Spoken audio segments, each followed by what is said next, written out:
second remaining in round 1. Yeah, that's right.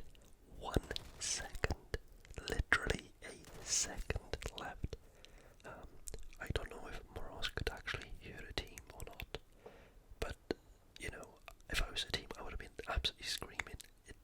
2 seconds left. 1 second left. She didn't look like she was actually going to go out there and then. So if she just kept her composure and remained calm, she definitely could have lasted that 1 second. However, Karine Silva to get the finish in round 1. And yeah, I actually picked Karine Silva to win as well. So that's one pick I got right. The next fight of the night then was Natalia Silva, and she beat Andrea Lee via unanimous decision with 3:30-27s. Natalia Silva did actually dominate the fight, but Andrea Lee, being, the tough fighter she is, she didn't quit at all. Not at all did she quit. It did look like more of a kickboxing taekwondo fight, like point scoring at distance. And to be fair, that actually suited Natalia Silva's game way more than Andrea Lee.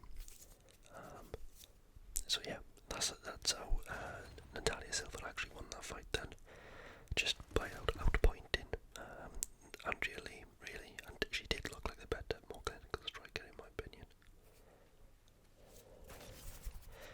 And I actually picked Natalia Silva to win that as well, so I went 2 for 2 at the start. So following that, we had Andrei Petrovsky, and he defeated Gerald Meerschaert by split decision. And it was a close fight too. Petrovsky definitely looked the better fighter at the start. He's a big, muscly guy, and it did look like, halfway through the fight, he was picking up a lot of lactic acid in his arms, and it felt like he was carrying a lot of weight on him. So, with that being said, then Gerald Meerschaert came into the fight a little bit later on, but fair play to Petrovsky, he never once gave in. He gave it all the time. It definitely wasn't the best striking match we've ever seen, but the grabbing exchanges was really good to watch some, parts of it. I actually picked Andrei Petrovsky to win this as well, so I went 3-0 to start the night. And Petrovsky's called out. Who's he called out? The wrestler. He's called out that wrestler, Bo Nickel. So yeah, Petrovsky wants Bo Nickel next. Whether he gets him or not, I don't know, because he's now 4-1 in his 5 UFC fights, so he's done pretty well. No, he's 5-0 I think actually, with 3 finishes and 2 decisions.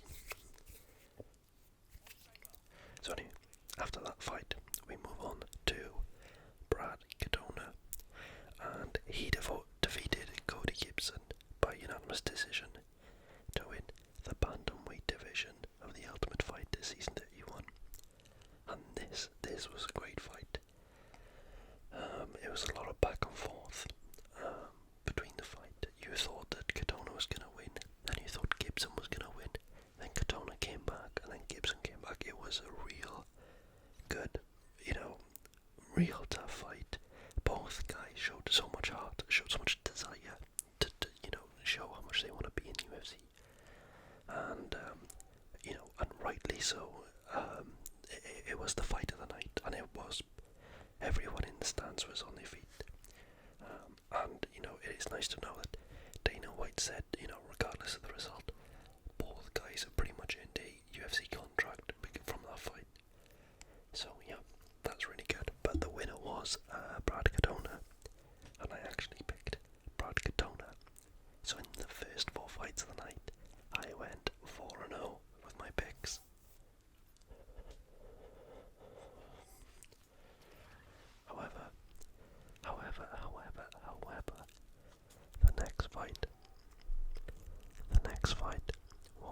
Kurt Holloway and Austin Hubbard, and actually Holloway did submit Austin Hubbard via a triangle choke in the second round to become the lightweight division Ultimate Fighter winner.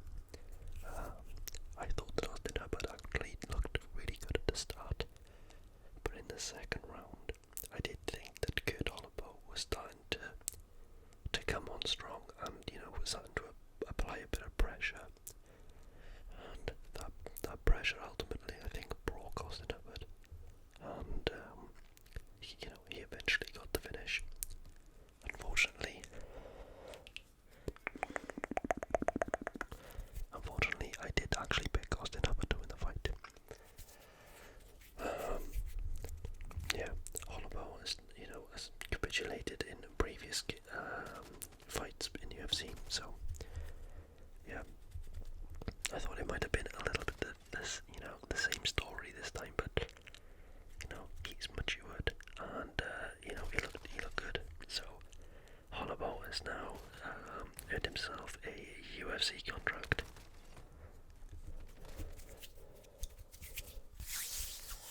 And also made me, ended my, 1, 2, 3, or 4 and 0 streak.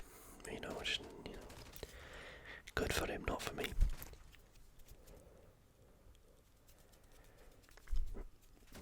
So next was a fight that I said in my video I was excited to watch, and that is Gregory Rodriguez versus Dennis Tuilin. And as predicted, Gregory Rodriguez would get the win. He did look damn impressive. He won via KO in the first round.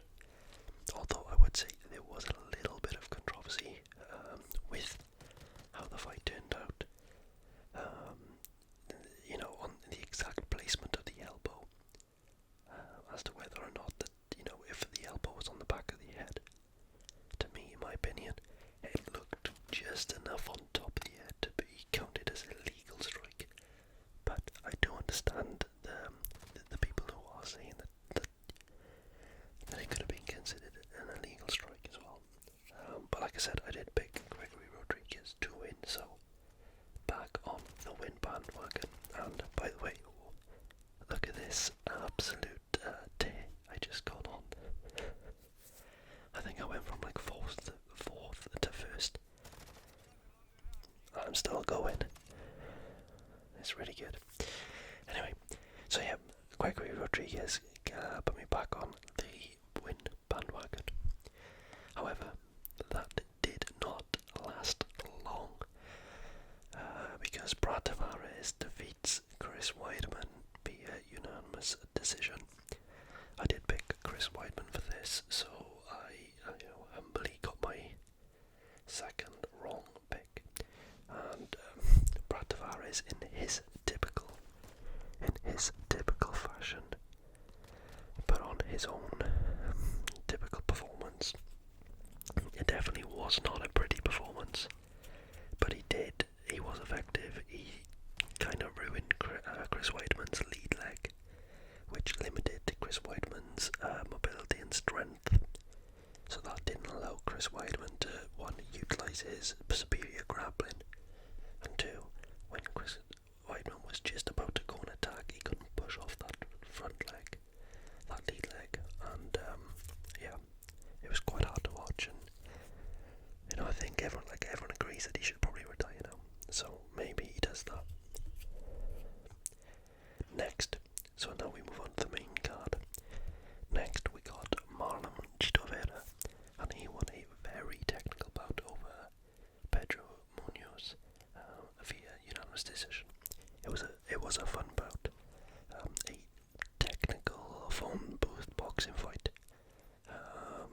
To be fair, I thought at the time that Chito had done the most damage in each round, and as damage is the number one factor in deciding scoring,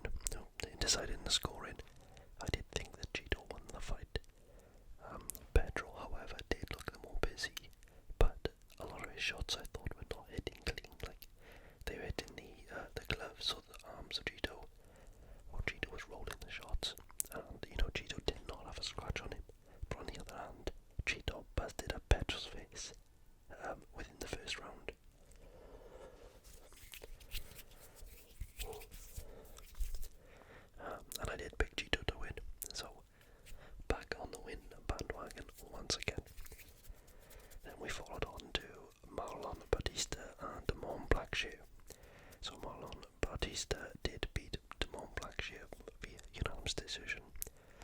I think ultimately it was just a bit too much for Blackshear. Maybe the 2 weight cuts in the 2 weeks affected his performance, but to be fair, I think the right man won. And, that was one of the reasons, or the main reason why I did pick Mario Batista to win the bout in my previous video. So yeah, that's pretty much all I have to say on that one. It wasn't the best fight. It wasn't the most exciting, in my opinion. So yeah, and then then we get on to Ian Gary, and he put on a violent clinic against Neil Magny, to defeat Neil Magny via unanimous decision. Ian Gary looked really, really good. Ian Gary looked really, really good. He did damage Neil Magny's lead leg, and ultimately Neil Magny could not perform, move, strike, or even grapple effectively at all. It was one of those fights where, if you watch it, I genuinely felt sorry for Neil Magny as a fighter, to have to go through the pain that he suffered there, the pain that he endured. No, it was brutal to watch. But yeah, I did pick Ian Gary to win that fight as well. And then we move on. We got Zhang Weili in the co-main event. She looked dominant against Amanda Lemos to retain her strawweight title. Zhang pretty much looked in control the whole fight, and as it went the distance, the 5 rounds, and she only looked in trouble once as Lemos went for a submission attempt. Apart from that, Weili Zhang reminded the world that she is rightly considered by many the pound for pound number 1 in women's MMA, and of course I picked Zhang to win. I thought what happened, I thought was going to happen, if I'm honest. And then we get to the main event of the evening. Sean O'Malley, he shocked the world as he knocked out Aljamain Sterling in the 2nd round to become the brand new UFC bantamweight champion. I can't believe I'm saying that. Sugar Sean looked extremely light on the feet and very nimble. In the 1st round, he was able to stay away from being taken down by Aljo. I do think that Aljo probably done enough to win the 1st round, but it was very close and he didn't really worry Sugar Sean in any way. But maybe I think Aljo just done just enough. However, 2nd round,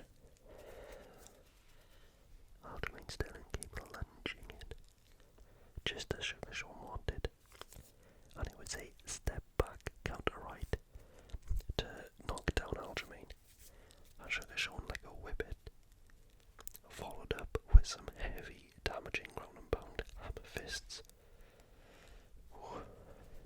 And that was all the Mark Goddard had to see, where he had to step in and stop Aljo taking any more damage. And I picked Sean O'Malley to beat Aljo. So in the main card, I actually went 5-0 in my picks. So overall, I went 10-2 in my fight predictions, 5-5 in the main card. I thought that it was a good pay-per-view overall. I would have liked to have seen a few more finishes, but Chito Vera, Ian Gary, Brad Katona's performances were all so impressive regardless that the fights went the distance. And of course, Sugar Sean O'Malley is now the new king of the bantamweight division, and the UFC might have just found their new global superstar. And that's it. I do want to say actually as well that on Tuesday, Dana White Contender Series is back for week 3, season 7.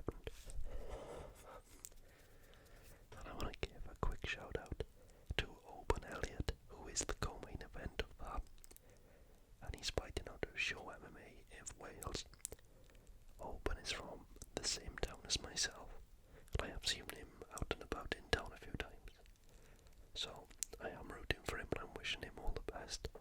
And I know that he can get this and he can get this UFC contract. You guys, he is violent and he loves to trash talk.